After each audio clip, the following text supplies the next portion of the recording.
Hello 30 days 30 movie challenge లో ఈరోజు day 8 and ఇవాళ మన మూవీ వచ్చేసి టెంపర్.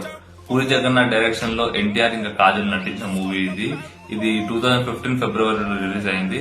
సో ఎన్టీఆర్ ని 2 ways గా డిస్క్రైబ్ చేయొచ్చు. అది ఎలా అంటే before temper and after temper. Before temper మనకు తెలుసు Yamadonga, Ramayya, Vastavayya, Rabhasa, Rakhi movies. After temper వచ్చేసి నానక్ ప్రేమతో, జనతా గ్యారేజ్, అరవింద సమేత, RRR ఇవన్నీ మనం చూడొచ్చు.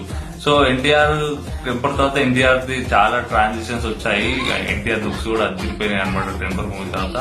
టెంపర్ మూవీ ఎన్టీఆర్ కి కెరియర్ టర్నింగ్ పాయింట్ అనమాట ఆ మూవీ.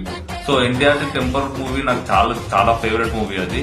ఎందుకంటే ఆ స్టోరీ వైజ్ కూడా చాలా డిఫరెంట్ గా ఉంటుంది మూవీ. ఫస్ట్ హాఫ్ అంటే decent first half, second half వచ్చేసి వేరే లెవెల్ సెకండ్ హాఫ్ అది చెప్పొద్దు ఇంకా. సో దాంట్లో ఎన్టీఆర్ యాక్టింగ్ కూడా పోలీస్ లాగా చేసి ఉంటుంది. దాంట్లో కొన్ని డైలాగ్స్ ఉంటాయి కదా, నా పేరు దయ, నాకు లేనిదే అది.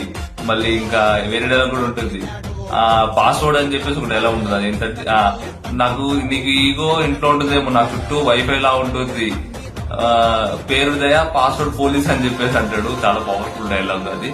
నెక్స్ట్ ఇందులో బెస్ట్ పార్ట్ ఏది అంటే అది climax, pre climax police station చెప్తారు కదా ఎన్టీఆర్.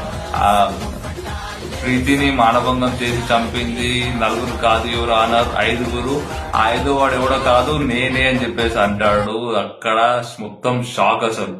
అదైతే ఎన్టీఆర్ నుంచి ఎక్స్పెక్ట్ చేయలేదు, ఆ మూవీ నుంచి అది ఎవరు ఎక్స్పెక్ట్ చేయలేరు. అది కూడా షాక్. అంటే నలుగురు తప్పించుకోదని చెప్పి ఎన్టీఆర్ తన మీద నిందేసుకొని ఉరిశిక్ష చేశాడు. ఉరిశిక్ష ముందు కూడా ఒక ఫైట్ ఉంటది, వేరే లెవెల్ ఫైట్. అది కూడా ఒక 10 నిమిషాల్లో మొత్తం అందరినీ మటాచ్ చేసి పడేస్తాడు. సో అది వాళ్ళ మన మూవీ. సో ఇలాంటి మరిన్ని మూవీస్ కోసం స్టే ట్యూన్. నెక్స్ట్ మూవీ ఏంటో తెలియాలంటే ఛానల్ లైక్, షేర్, సబ్స్క్రైబ్ చేసుకోండి. నెక్స్ట్ వీడియో మళ్ళీ కలుద్దాం. ఉంటా.